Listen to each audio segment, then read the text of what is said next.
you ever noticed how quickly we divide people into categories? Good or bad? Strong or weak? Emotional or rational? Broken or healed? And maybe even more importantly, how quickly we do that to ourselves. One mistake suddenly becomes, I'm a failure. One painful experience becomes, this is just who I am now. And one rejection becomes, I'm not good enough. We reduce ourselves to simplified definitions because certainty and simplicity often feel safer than complexity. But what if being human was never meant to be that simple? I've always been fascinated by what it means to be human. And over time, I've come to realize something. Human beings are contradictory. We are capable of extraordinary compassion and unimaginable cruelty. But what if the healthiest way to be human isn't found at either extreme, but somewhere in between, somewhere in the gray? In my view, humanity exists across three dimensions: the white, the black, and the gray. The white represents connection, empathy, and love. The black represents the darker aspects of human nature, things like control, exploitation, and destruction. And the gray is where the integration happens. It's where we recognize that light and darkness can coexist within us without allowing either to completely define us. Because the truth is, human beings were never meant to be only one thing all the time, and yet so much of our lives is spent trying to become simplified versions of ourselves, instead of recognizing these complexities as part of the human experience. And this matters a lot more than you might think. Psychologically, in dialectical behavioral therapy, there are three states of mind: the emotional mind, the rational mind, and the wise mind. The emotional mind allows us to feel deeply. It's where love lies, but then sometimes, when unbalanced, anxiety can take over, sadness consumes us, and it's where we react before we fully understand what we're feeling. The rational mind allows us to organize, analyze, and solve problems. It gives structure to our lives. But when overly detached, it can become mechanical, so focused on managing life that we forget to fully experience it. And the wise mind is the integration of both, not the rejection of emotion and not the rejection of logic, but the ability to hold both at the same time. To feel without being consumed, to think without becoming detached, to observe yourself without immediately judging yourself. And I think this is where many of us struggle, because the truth is we don't live comfortably in the gray. We swing between extremes. We either feel too much or shut down completely. We either define ourselves by our pain or avoid it entirely.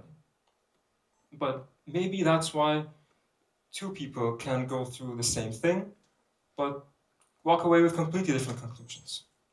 As Dr. Gabor Mate once wrote, trauma is not what happens to you, it's what happens inside of you. So one person might say, this broke me. Another person might say, this shaped me. Same experience, different meaning, different life. This is where I believe things like individuality, personhood, and humanity begin to collide. But for that, our lives are shaped not only by what happens to us, but also by the meaning we attach to those experiences. And so, your individuality is what makes you uniquely you. Your humanity is what connects you to everybody else. And your personhood, that's the evolving story that bridges the two. But society tends to struggle with complexity, and so we label. We reduce ourselves to a diagnosis, a mistake, an achievement, maybe even one singular moment. And eventually, those labels stop describing us and they start to shape us.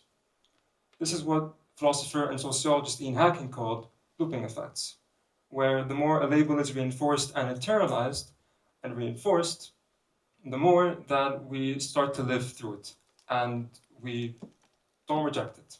We fuse with it and we call it who we are. But again, you are never only one thing. And this is where I believe existential and humanistic psychology can offer something so powerful. They remind us that meaning is not simply assigned or discovered, it's created. That identity is not fixed, it's evolving. And that even within pain, uncertainty, and limitation, we still have a choice. Not in what happens to us, but how we relate to it, how we interpret it, and how we move forward. And this is where I believe acceptance and commitment therapy change everything.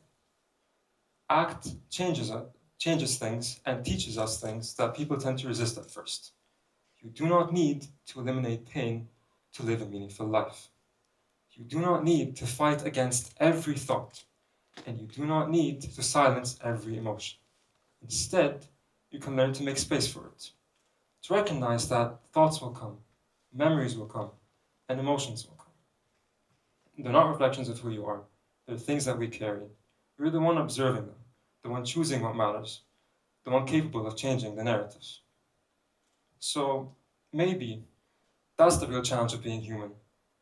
Not becoming purely logical or purely emotional, and definitely not about becoming perfect, but learning how to hold contradiction with compassion, to recognize that you can be both, certain and uncertain, strong and vulnerable, healing and still hurting, and still be worthy.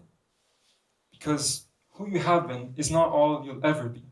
At any given moment, you have the capacity to pause, reflect, and choose differently.